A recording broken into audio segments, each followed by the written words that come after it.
Hello everyone! How are you guys feeling today?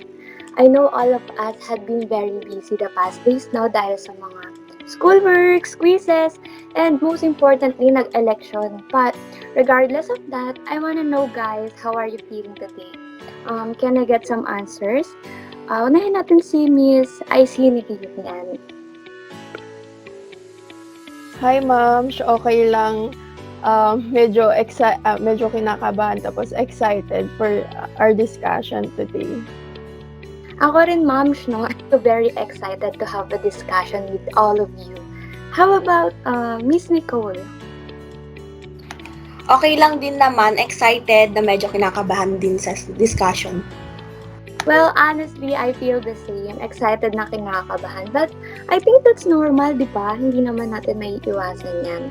Thank you, Miss Nicole, for that honest answer. How about Miss Jasmine? Yes, kagaya niyo ako rin excited. That's good to hear no, na most of us is excited about the idea of us having a group discussion. Talagang that is something to look forward to. Thank you, Miss Jasmine. How about Mr. Paula J? How are you feeling today? So ayun, medyo kinakabahan. Pero sana maging masaya tas chill yung discussion natin. Yes, of course. Let's keep our discussion very light and happy lang. Kaya yung mga kinakabahan dyan, chill lang kayo. Chill lang tayo dito. Thank you, Mr. Paula. How about Mr. Abraham? Ayan. How are you today?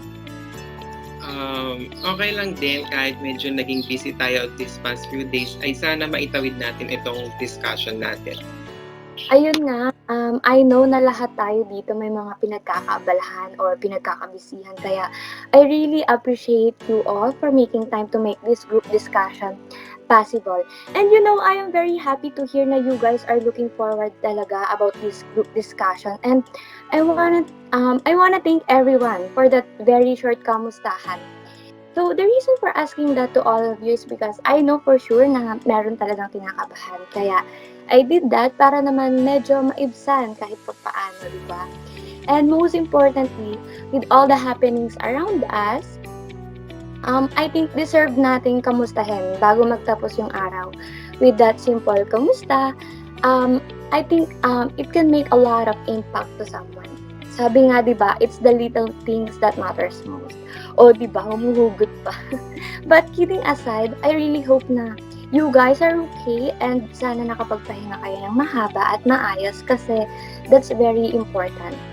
So, without further ado, I think let's proceed na with our group discussion. I know for sure we all watched the documentary entitled Why Beauty Matters, right? And that is by Roger Scruton. So, I want to ask you guys some questions about the documentary kasi gusto kong malaman kung talaga bang pinanood niyo yun. So, for the first question, I wanna ask first, sino kaya? Gusto ko yung pinakabahan eh. Yung nanginginig-nginig pa yung labi pag nagsasalita, ganun. Hindi, charot lang.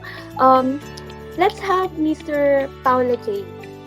Ayan. So, Mr. Paula, pinanood mo ba yung documentary? Yes, pinanood ko po. Yun, that's good to hear. So, upon watching the documentary, what do you think is the main argument of Mr. Roger Scruton? Do you agree or disagree with him? And why? So yung argument ni Roger Scruton focus more on about art, the beauty of art and how it can affect our lives. He stated that art is related to everything, which I agree because as you can see, art is everywhere. Colors, shapes, sizes, lines, it's all art. Anything can be somehow connected to art.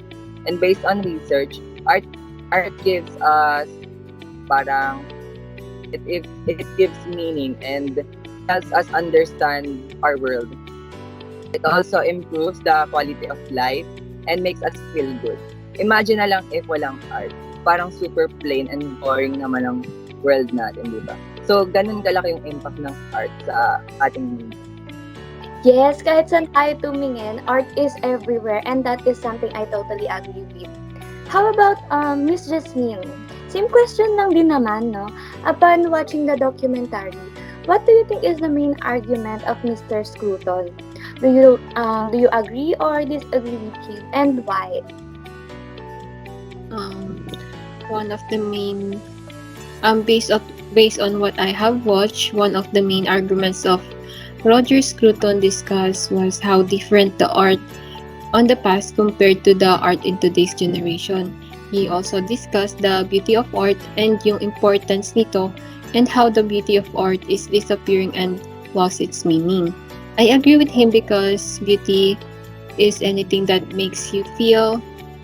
The beauty of art should contain meaning and message on how you feel, or the artist want the viewers know what you feel, whether if it is about sadness, pain, joy, and grief. Because when you lost the meaning of art, it will become lifeless or meaningless. I've watched it din kasi, and it's sad talaga no, to hear him saying na the beauty of art is losing its meaning.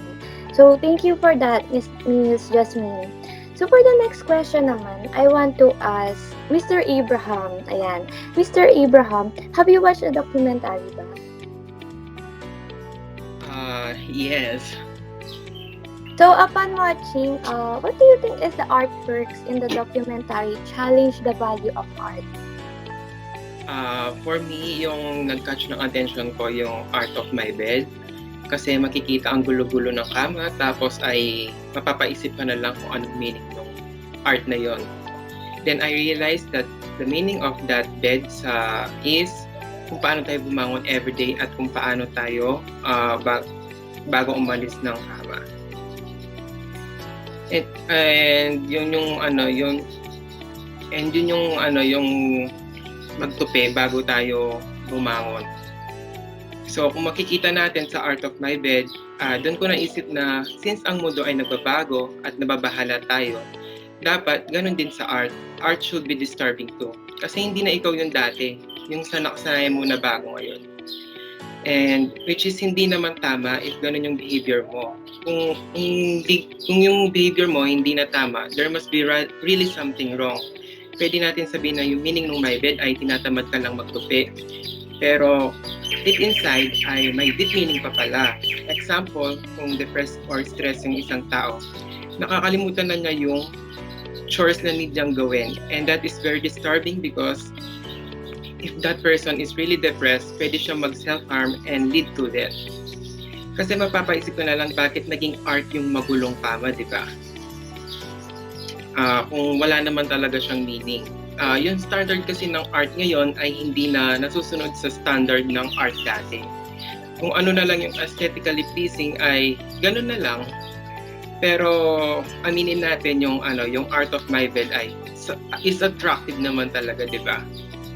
Masabi ko na yung artist na yon ay may problema sa kanya nung mga panahon na yon at binuhos na lang yung lahat sa kama niya, which is yung kama niya ay nagre-represent ng comfort zone niya or safe place niya.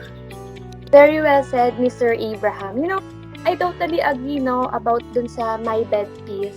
If I'm not mistaken, that is an artwork by Miss Grace Emmy. And totoo na if you're going to look at it na mababaw lang, I think yung iisipin mo sa work na yun, ay siguro tinamad nga lang magtupi yung may-ari ng kama. Or something like, siguro burara yung may-ari. And we really can't deny that there's people na mag-isip ng ganon.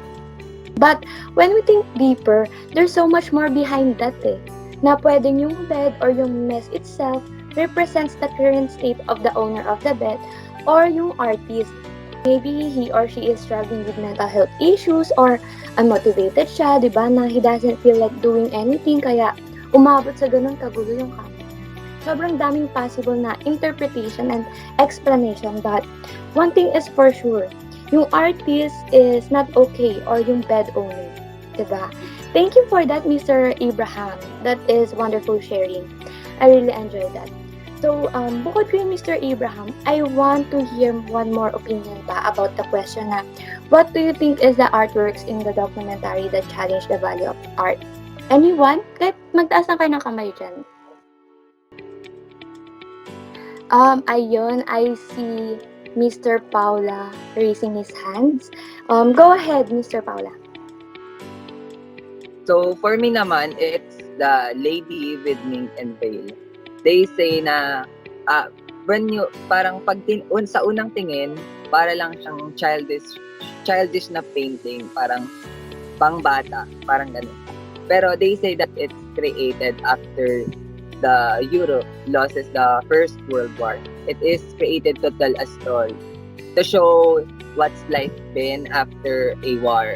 How difficult yung pamumuhay nila, being na parang they're in a state of poverty and unemployment, parang laganap, ganun. Thus, this for me, siya talaga ng attention ko. Gawa ng, art is not always about beauty and colors naman. It can also be a form of statement. Parang yun yung ginagamit ng mga artists na parang way to explain what they cannot explain verbally. So, parang yun ang sa... You know, this is the importance of knowing different of views. You can totally relate to it, and ang dami mong matututunan, di ba? Na art is never just an art. It's not just about pleasing the eyes of the viewer. Art is more capable than that because art can speak. It can tell a story. Just what you said, Mr. Paula, art can also be a form of statement for the world to know a story yet to unfold. And that, I think, is the real beauty of art. Thank you for that, Mr. Paula. So, speaking of the word beauty, I want to ask, sino ba? Miss Nicole, ayan. How is beauty defined in the documentary? Do you agree with this definition? Why or why not? In the documentary Why Beauty Matters, Scruton argues that beauty is a universal human need that elevates us and gives meaning to life. Beauty is what allows us to experience the extraordinary richness of our surroundings. Sensing it is like having a visa to our inner selves and the rest of the world all at once. The interesting thing about beauty is that there is simply no downside to it. It can only enhance our lives. Yan, thank you. What about Miss Aisinville? How do you think beauty defined in the documentary? Do you agree with this definition? Why or why not? Moms, I really love how Professor Scruton justified his argument about beauty. Beauty was defined in the documentary as a universal need of human beings. And I firmly agree with this definition, definitely, because watching the documentary made me realize that beauty is like a matter, matter in such a way that it occupies space and has weight in our life. Beauty is a need of human being, not only because of its aesthetic effects that satisfies us, but in a deeper sense, it sets the standards for everything, because without beauty, this could only mean that we're missing something in our life. We people naturally seek beauty in every aspect of our life for the purpose of finding genuine happiness. And, finding genuine happiness could mean finding beauty could mean finding happiness, and finding genuine happiness means finding the real meaning of life or our existence. And omitting beauty can lose the value of life. For instance, if we people failed to see the beauty of life, ang mangyayari nito, mawawalan tayo ng gana sa buhay kasi ang nakikita lang natin is yung opposite ng beauty, which is yung ugliness. So wala nang driving factors that excites us. Because everything seems ugly, hindi na natin na-appreciate yung mga bagay kasi wala na tayong nakikitang ganda. So, sabi nga dun sa documentary, para tayong na-stuck sa isang lugar na hindi natin alam kung paano tayo makakaalis dito, and the only way to get out of it is to use the compass of beauty. And using this compass of beauty will allow us to see our life again, and it will redirect us to take the path of shaping the world into a place called home. So, if we found beauty in our life, this could only mean that we finally found the profound meaning of our existence, of our life. So, because beauty is beyond the mere aspect of physical reality, diba? But it is the sum total, it is the totality of non-material and material things that gives the highest pleasure to our senses. So citing the said things made me firmly believe that aside from our basic needs and our desires, there is also need of beauty in our life, in human beings, because beauty matters. Thank you, Miss Icenirin, and also to Miss Nicole kanina. Well, based from my observation, this documentary made a lot of realizations to us. Just like what Miss Icenirin said, pag wala na tayong nakikitang magandang bagay or nangyayari, we keep on falling apart, right? Kasi that's how our life works. Or maybe minds na din. On the other hand, kapag naman we keep on seeing the good or the beauty, it excites us. May driving factor, sabi nga kanina. Again, thank you, Miss Nicole and Icenirin for that. Next, dito sa question na to, I want to ask Miss Nicole again. Ayan, Miss Nicole, what do you think has happened to art in the 20th century? Artists abandoned the classical tradition in favor of new media and stylistic ideals, while art historians switched their emphasis from formal beauty analysis to cultural interpretation. Today, we think of beauty as a cultural construct that changes through its situations and over time. While most art is still fundamentally graphic and visual analysis is still an important tool for art historians, beauty is no longer regarded as a necessary feature of art. Art is gradually merging into a new period as the tools or mediums utilized for any of it to adapt in ongoing technological advancement. Specifically digital art, reality, perspective, space and time and representation became topics that artists began to examine and experiment with. As I previously indicated, the rapid advancement of technology had a direct and indirect impact on artists, ranging from the discovery of new artistic materials to subject matter and ideas. Artists had every reason to believe that when the 20th century emerged, they were entering a completely new and unique technological era. Artists believed that they were part of a mission to both establish a new visual vocabulary for the modern world and to constantly evaluate pre-existing concepts of what art could and should be during this heady period, which was reflected in both intellectual and popular culture. What can you say about the direction naman ng contemporary art is heading to? The answer is simple. Contemporary art is a masterpiece created by living artists now. As a result, it reflects the various worldwide and continuously changing concerns that shape our world. Many modern artists use their work to examine personal or cultural identity, criticize social and institutional frameworks, or even redefine art itself.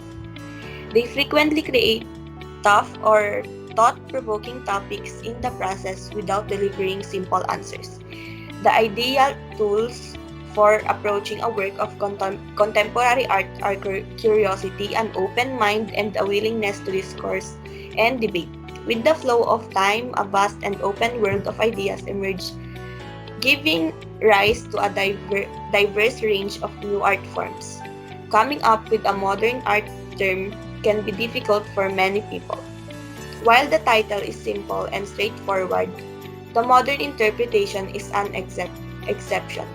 Fortunately, when one traces the concept's development and analyzes its underlying concepts, it is entirely possible to understand what makes the idea contemporary. This is observed in our society nowadays in its most basic form. Painting, sculpture, photography, installation, performance, and video art produced today. Despite its apparent simplicity, the details around this definition are frequently confusing as different people's conceptions of today can vary considerably and radically.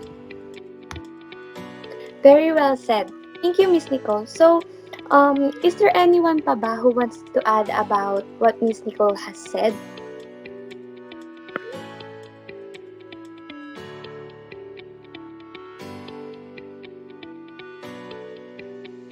Miss Jasmine. So ayun nga, as time passes by, technology evolves as well as art. Mas marami nang gumagamit ng technology in making their art kasi mas napapabilis nito yung paggawa and mas mabilis nakikilala yung work ng artist by syempre using social media. On the other side, pwede ring mabago yung style nito and other artists still focus on classical techniques pero yung ibang idea ng art mas nagiging simple. But looking on the bright side naman, there's still beauty in simplicity. But compared sa skill of the art of old, it was immense. So, ayun nga, in short, contemporary art may somehow change its concept. As time passes by, yung art, hindi ka nag-i-stay eh. It's constantly changing. I mean, yung style, yung design, yung approach, the way it tells story, even yung medium, di ba? As what mentioned by Miss Jasmine. So, thank you for that sharing, Miss Jasmine. So, for the last question, ang bilis, last question agad tayo. So, ayun, for the last question, let's have Miss Aisinilin. In the present time, Miss Aisinilin, do you think the value of art and beauty has changed? Why or why not? For me, yes, ma'am. Through the years, especially in this modern period, there are lots of contributing factors that made the value of art and beauty change, such as the rise of technology, the use of social media, the influence of society, peers, or simply the people that surrounds us. In our time today, we have different point of views since we have more resources and are more engaged and exposed to individuals having different levels of experience and perspective that influence how we give value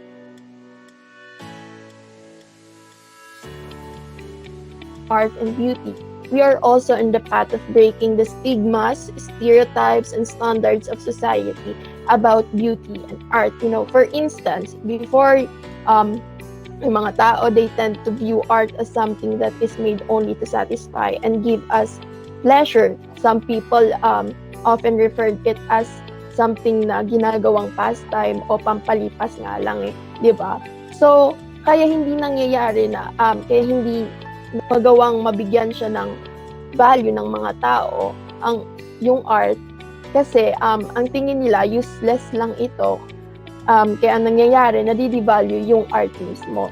So, however, things now have changed since most people today are interested in finding the purpose of everything. Those who seek its purpose were able to see art as something that allows us to experience the beauty and opens a door that let us see another world that can give us more meaning in life. Halimbawa, di ba, kunwari pupunta tayo sa isang museum, sa isang art gallery, yung isang simpleng kunwari may tuldok, mabibigyan agad yun ng iba't ibang interpretation. People were able to derive different meaning about it. So, ayun, hindi nga lang hindi man lahat nakakakita ng halaga ng art, but at least there is a shift, 'di ba, in how people give value to it. So the same goes with the value of beauty. We continuously break the standards set by the society to create a more pleasant place for everyone and to see and appreciate something the way it is without fitting first in the criteria. Hindi yung kailangan natin munang i-check kung pasok ba sa standard ng society yung isang bagay bago natin sabihin na ito maganda to, ito may halaga to. So hence we people are continuously seeking the profound value of art and beauty to freely experience and live in a world with great appreciation for art and beauty. Yun lang, Ma'am. Yes, tama, no? We keep on breaking the stereotypes because we are bound to break the stereotypes. Tapos na tayo dun sa era na yon, sa era kung saan art is viewed as habit or yun nga, pampalipas oras lang, as what mentioned by Ma'am, I see Nilid. And even sa beauty, di ba? Youths are becoming more vocal towards breaking the society's standard of beauty because this is our time. And sabi nga dun sa film na napanood ko before, if you want to be heard, you have to make some noise. O, di ba? Ang ganda. So, how about Mr. Abraham? Do you think the value of art and beauty has changed? Why or why not? What are your insights about this? Sa akin, yes, oo. Kung paano magbago ang panahon sa society natin ay ganun din sa art and beauty. Art is a reflection of society because art has a various branches like music, painting, and dance, and etc. And they have a significant impact of society sa society natin. Kapag nag-expand ang society, ang art ay nagbabago sa bagong society. Art reflects our history and documents the crucial component of our lives. Yun lang. You know, I agree with you. Oo nga naman, kung lahat na sa society or sa paligid mo nagbabago na, imposibleng hindi ka rin magbago. If society progresses, syempre art too, di ba? Well, I guess this is the end of our group discussion. Thank you everyone for participating here. I really learned a lot upon hearing all your answers and ideas. And uulitin ko, I really enjoyed the time we spent together. Again, thank you everyone. I am Hannah May Cayas and wishing you all a good day. Goodbye!